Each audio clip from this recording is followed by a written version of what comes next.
India गठबंधन की बैठक 1 तारीख को दिल्ली में होने की खबर आ रही है और यह भी कहा जा रहा है कि इस बैठक में 4 जून के बाद की रणनीतियों पर चर्चा होगी। 1 जून को उधर वाराणसी में अपनी किस्मत आजमाएंगे नरेंद्र मोदी और 57 सीटों पर उस दिन वोटिंग होगी, लेकिन उसी दिन इधर दिल्ली में इंडिया गठबंधन की बैठक के क्या मायने लगाए जाएं। और राहुल गांधी, चाहे तेजस्वी यादव, चाहे कल्पना सोरेन, चाहे अरविंद केजरीवाल, ये तमाम नेता किस बिना पर, किस दम पर कह रहे हैं कि जा रही है मोदी सरकार। शकील अख्तर जी, देखिए, जनता में जो माहौल है उसका आभास सबको हो रहा है, मोदी जी को भी और इंडिया गठबंधन के नेताओं को भी। जनता जो है इस चुनाव में मोदी जी के किसी भी मुद्दे से प्रभावित नहीं हो रही है और इसीलिए मोदी जी जो हैं इतने पैनिक रिएक्शन में रोज नई नई बातें कर रहे हैं। कांग्रेस के नेता या समाजवादी पार्टी के नेता या आरजेडी के नेता, ये सब जो है अब इस बात का मजा लेने लगे हैं। अब जो है वो इन बातों पे रिएक्ट नहीं कर रहे हैं, बल्कि इन बातों का मजा ले रहे हैं कि मोदी जी किस तरह से अपना स्तर लगातार कम करते चले जा रहे हैं। देखिए, भारत के प्रधानमंत्री जब बोलते थे तो पूरी दुनिया उसको सुनती थी। मनमोहन सिंह के बारे में यह कहा जाता था 2007 और 2008 में जब पूरी दुनिया में आर्थिक मंदी आई, उस वक्त भारत को आर्थिक मंदी से मनमोहन सिंह ने बचाया और पूरी दुनिया ने उनसे इसके बारे में बात की, उनकी सलाहें सुनी और मानी। पंडित जवाहरलाल नेहरू वो बात करते थे साइंटिफिक टेम्पर की, और केवल बात नहीं करते थे, उस साइंटिफिक टेम्पर को लाने के लिए वो साइंस इंस्टीट्यूट बनाते थे, आईआईटी बनाते थे, एम्स बनाते थे। तो भारत के प्रधानमंत्रियों का एक पूरी दुनिया में एक प्रभाव रहा है, एक असर रहा है। नेहरू की गुटनिरपेक्ष नीति, आज भी जो है विदेश नीति के जो चैप्टर होते हैं या जो इंटरनेशनल स्टडीज होती है उसमें गुटनिरपेक्ष नीति पढ़ाई जाती है और उसके जनक नेहरू को पढ़ाया जाता है जी। और जब दुनिया में बात होती है कि मोनार्की कैसे खत्म हुई, राजशाही जो है कैसे थी, कैसे खत्म हुई, तो उस राजशाही के खत्म होने में, मोनार्की के खत्म होने में यह बताया जाता है कि इसमें आखिरी कील जो है भारत की प्रधानमंत्री इंदिरा गांधी ने ठोकी थी। यहां पे उन्होंने जिस तरह से राजा रानियों के प्रिवी पर्स और प्रिविलेज खत्म किए थे, उससे मोनार्की में, राजशाही में अंतिम कील ठुक गई।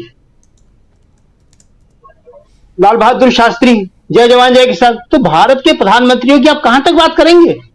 राजीव गांधी, नवोदय स्कूल, एक सदी आगे की सोच, कंप्यूटर क्रांति। और आज मतलब गांव में लोग हंस रहे हैं, वाकई हंस रहे हैं। इतनी सारी बातें उन्होंने कही, बहुत सारी, पर गांव वाले सबसे ज्यादा मजा ले रहे हैं भैंस का। काय भैया, भैंस ले जाए भाई, कैसे ले जाए। तो भैंस जो है, प्रधानमंत्री भैंस के विमर्श तक आ जाए, ये कभी किसी ने नहीं सोचा था। आज बात हो रही है गरिमा की। गरिमा तो बहुत बड़ा शब्द है, डिग्निटी, ये तो एक सामान्य स्तर से भी नीचे की बात है। तो आज ये जो सारी बातें हो रही हैं, ये क्या बता रही हैं। मुजरा, और आप किस किस शब्दों का जिक्र करेंगे।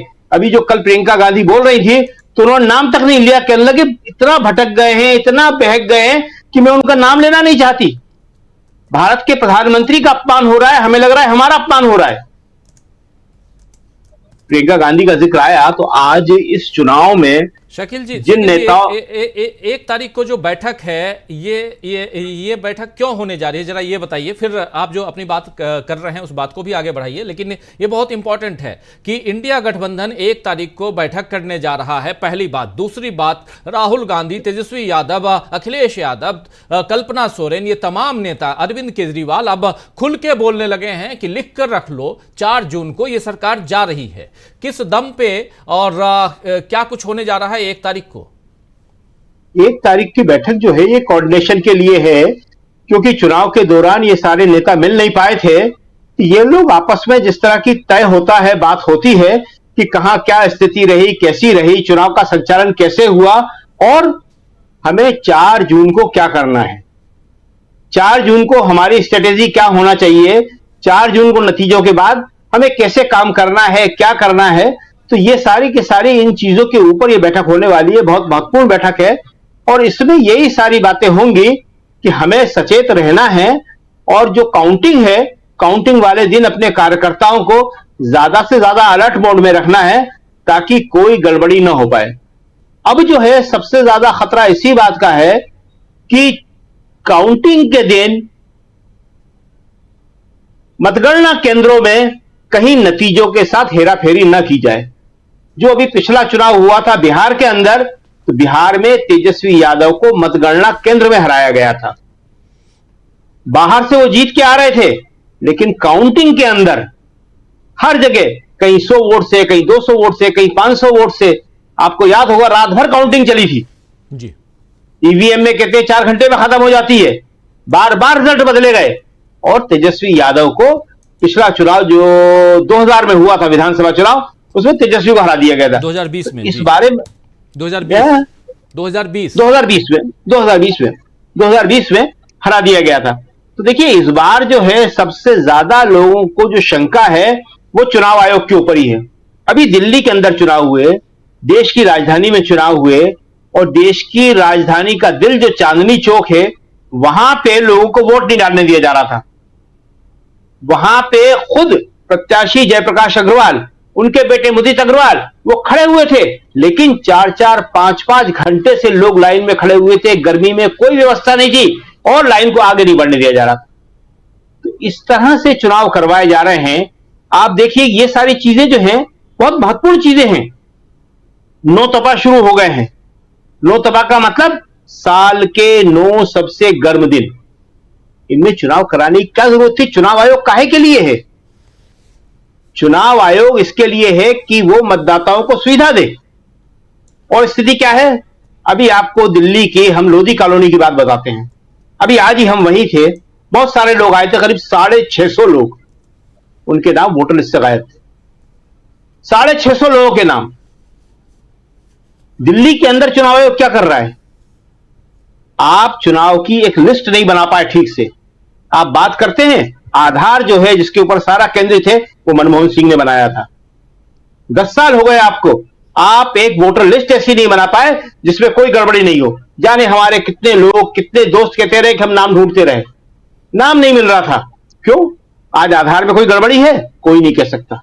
मनमोहन सिंह सरकार ने बनाया नाम नहीं मिलने की बात आप कह रहे हैं। हमारे साथी प्रशांत टंडन जी का भी नाम नहीं था। हाँ। हम 6-7 लोग यहां बैठे, उनमें से एक प्रशांत टंडन जी का नाम नहीं था। अपना इन्होंने मोबाइल नंबर अपडेट करवाया था और नाम वहां से हटा दिया गया था। ये तो पत्रकार आदमी हैं, सीनियर जर्नलिस्ट हैं, तो इन्होंने अपना जैसे भी करके और बीएलओ का नंबर लेकर खोज के अपना नाम वहां उसी दिन जुड़वाया, वोट डाले। ये तो आप समझ सकते हैं कि एक आम जो जनता है, वोटर है, उसकी क्या स्थिति रही होगी। और ऐसे में दिल्ली जैसी जगह में अगर ये स्थिति, आप जो कह रहे हैं कि चुनाव आयोग क्या किया, चुनाव आयोग जानबूझकर ऐसा करता है।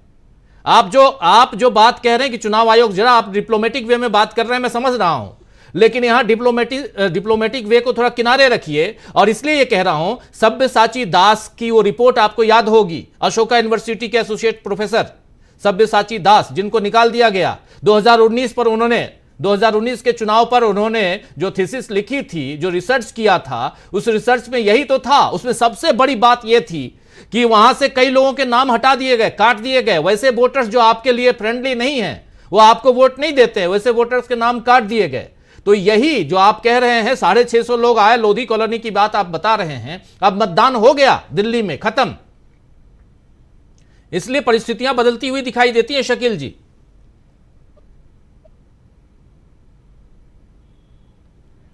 शकील जी। हाँ ठीक है जी। तो हाँ जी, तो हम ये कह रहे थे कि आधार किसने बनाया? मनमोहन सिंह सरकार ने। उससे पहले पैन कार्ड बना, पैन उससे पहले बना था। आज भी पैन में कोई गड़बड़ी नहीं है। एक आदमी के पास एक ही पैन है, एक आदमी के पास एक ही आधार है। तो इसी तरह 10 साल के अंदर आप वोटर लिस्ट ठीक क्यों नहीं कर पाए? क्या प्रॉब्लम थी आपको? आपने 10 साल के अंदर, या चुनाव आयोग ने आज तक करा क्या है? कोई व्यवस्था नहीं है। न चुनाव की डेट फिक्स कर पाए। 2.5 महीने लंबा चुनाव हो गया। मार्च में चुनाव की घोषणा आपने की थी और 1 जून को लास्ट वोटिंग होगी, 4 जून को रिजल्ट निकलेंगे। और गर्मी की शिद्दत, 1 जून को क्या हालत होने वाली है, आज क्या हालत थी। तो ये सारी जो चीजें हैं चुनाव आयोग की, ये बहुत महत्वपूर्ण है। और 1 जून को जो मीटिंग होगी इंडिया गठबंधन के नेताओं की जो हो रही है, उनमें इन सारी बातों विचार होगा कि जो हो गया वो ठीक है, 4 जून को हमें किस तरह अलर्ट रखना है। देखिए होता क्या है कि रिजल्ट चाहे कुछ हो, लेकिन पॉलिटिकल पार्टी को मजबूत रहना पड़ता है। लालू प्रसाद यादव मुख्यमंत्री थे और शायद 2000 के चुनाव की बात है, तो हालत उनकी उस टाइम खराब थी उनकी पार्टी की। तो उनसे जब पूछा, वहां हम वहीं थे पटना में, कि लालू जी क्या होगा, जीत रहे, लेकिन हालत तो थोड़ी ठीक नहीं लग रही। कुछ नहीं, सब ठीक है। उसके बाद जब काउंटिंग का दिन आया, उस दिन भी वो यही बोल रहे थे कि कोई परवाह नहीं है, जीत रहे हैं। लेकिन उस टाइम तक स्थिति ऐसी लग रही थी कि शायद नीतीश कुमार आ रहे हैं, नीतीश कुमार की जेडीयू आ रही है।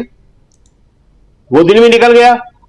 और जब रिजल्ट आया तो लालू जी आप तो ये कह रहे थे कि क्या मैं हौसला तोड़ दूं लोगों का काउंटिंग के पहले, तो क्या मैं वहां जाने वाले पोलिंग एजेंटों का हौसला तोड़ दूं। मैं हिम्मत से आखिरी वक्त तक लड़ता हूं। और वो तेजस्वी ने लड़के बताया अभी 2020 के चुनाव में। तो ये जो मीटिंग होने वाली है, इसमें यही सारी बातें होने वाली है कि किस तरह हम वहां पे काउंटिंग के अंदर अपने पोलिंग एजेंट को, अपने मतगणना एजेंट को ज्यादा से ज्यादा हिम्मत के साथ रख सकते हैं, ताकि एक वोट भी इधर से उधर ना होने पाए। तो ये सब बहुत ही इंपॉर्टेंट चीजें हैं। लड़ाई युद्ध हो चुका है और अब जो सारा फैसला होना है वो काउंटिंग वाले दिन मतगणना केंद्र में होना है, और वो बहुत ही इंपॉर्टेंट है। जी, तो बहुत इंपॉर्टेंट एक मीटिंग 1 तारीख